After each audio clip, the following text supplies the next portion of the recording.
You know, scattered all over our planet are these extraordinary ancient achievements.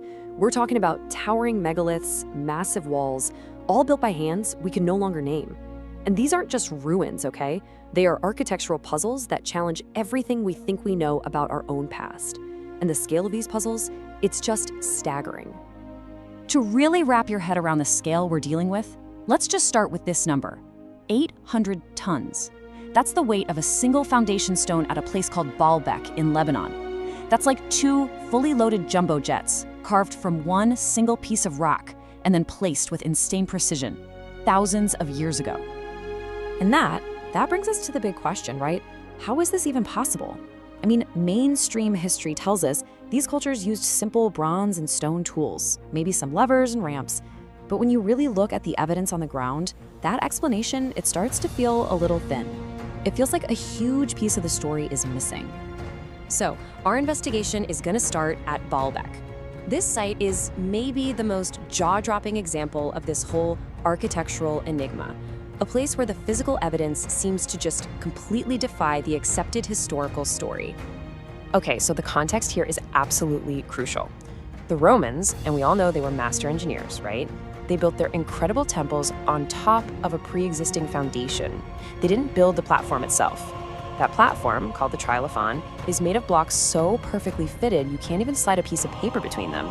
It was clearly built by a much older, and you could argue, a much more capable civilization. The Romans just found it and built on it. Now, you might be thinking, okay, Baalbek is just a one-off, a total anomaly. But it's not. As we start looking around the world, a really clear pattern starts to emerge. It's like a kind of shared architectural DNA, and it's showing up in wildly different places. It really suggests a common, forgotten blueprint for building on an impossible scale. Just consider Sacsayhuamán in Peru, with its massive walls fitted together without any mortar. And then look at the Ishino-Hoden in Japan, which is a 500-ton monolith with impossibly smooth surfaces. I mean, they're oceans apart, but they share the exact same hallmarks: colossal stones, unbelievable precision, and a logistical nightmare of transportation. Are these all just coincidences? Or are we hearing echoes of this same ancient school of architecture? And in Peru, the complexity just gets deeper. At Sacsayhuaman, it's not just about the weight, it's about the shape. You see these complex polygonal blocks fitting together like some kind of giant 3D jigsaw puzzle. Then, at nearby Ollantaytambo, the mystery is the journey. 6 50-ton monoliths were moved 7 kilometers down a mountain, across a river, and then back up another incline. That's a masterpiece of logistics, plain and simple. This pattern continues in Egypt, but with a little bit of a twist. There's a subterranean temple called the Osireion, and it just feels alien compared to other Egyptian structures. Its style is stark, it's minimalist, built with 100-ton granite pillars. There are no fancy hieroglyphs, just massive, perfectly fitted blocks. And this has led a lot of people to believe it wasn't built by the pharaohs at all, but was a relic they discovered and worshipped, a structure they inherited from a much, much older civilization. But here's the thing, these builders weren't just moving heavy stones. Another key feature of this global blueprint is an advanced understanding of the cosmos. So many of these sites are built with an incredible awareness of celestial events, basically functioning as massive, rock-solid calendars. And this was not accidental. It was a core feature of their architecture. And this celestial blueprint is literally everywhere. In the Golan Heights, you have Rajamel Harry's stone circles perfectly aligned to the summer solstice. In Ireland, the Chamber of Newgrange, which is older than the pyramids, by the way, is lit by the sun for just a few minutes only on the winter solstice. And in America, the Serpent Mound uses earth instead of stone, but its coils also track solar and lunar events. It's the same advanced knowledge, just expressed in different materials all over the world. Okay, so we have the physical evidence, the stones, the alignments. But what about eyewitness testimony? Well, there are no written records from the builders themselves.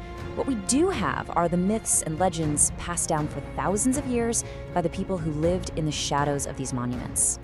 And there's a huge disconnect here.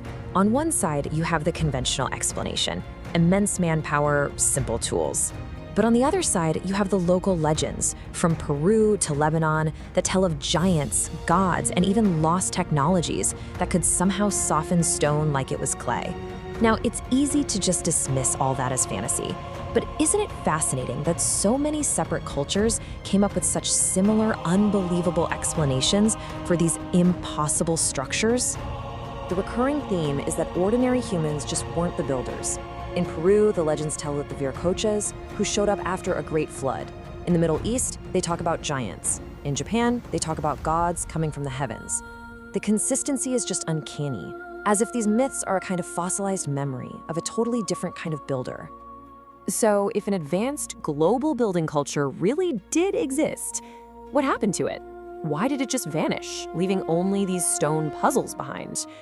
Well, the evidence points to a prime suspect, a worldwide cataclysm that basically wiped the historical slate clean. And there's a geological smoking gun. At the end of the last ice age, the melting ice sheets caused global sea levels to rise by over 120 meters. That's nearly 400 feet.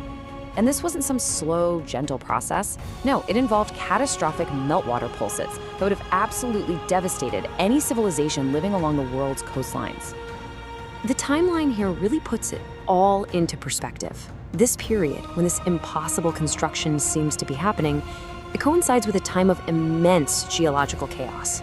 The world's great coastal plains, the prime real estate for any civilization, were completely swallowed by rising oceans. The heartlands of these ancient cultures could now be deep underwater. Now, connect that geological event to the mythology. The story of a great flood isn't just one story. It's a nearly universal theme. From Mesopotamia to the Americas, cultures that had no historical contact all tell a story of a world-destroying flood. Could this be a shared global memory of the trauma of the Great Melt? And this isn't just about myths anymore. Physical evidence is actually emerging. Underwater archaeology is starting to reveal submerged megalithic structures off the coasts of Syria, Japan, and India, which is exactly what you'd expect to find if entire civilizations were lost beneath the waves. The story is moving from myth to measurable fact. All right, let's pull all these threads together. We've got impossible architecture, a shared global blueprint, persistent myths that tell the same story, and a scientifically confirmed cataclysm. The evidence is all pointing towards a compelling and, unsettling possibility. And there's one last bizarre piece of evidence. This strange symbol, people call it the handbag. It appears at Gobekli Tepe in Turkey almost 12,000 years ago. But it also appears in Mesoamerican carvings, thousands of years later and a whole ocean away. This shared symbol is another one of those tantalizing clues to a forgotten cultural connection that once spanned the entire globe. So here's the case file. First, the what. Impossible stone structures exist all over the world. Second, the how. They seem to share a common blueprint of advanced construction techniques. Third, the who. Global myths consistently tell us about lost builders and a great flood. And finally, fourth, the why. Geology confirms a cataclysmic sea level rise happened, creating that exact kind of flood. So when you put all of the evidence together, you just have to ask, are we looking at the remnants of a single lost global culture? A culture that possessed some kind of advanced architectural knowledge and was then almost completely erased by a global cataclysm? And that leads to the final haunting question. Are these enormous silent stones just ruins? Or are they a final enduring message left behind by a forgotten civilization, challenging us to rethink our own past and to piece together the story of who really came before us?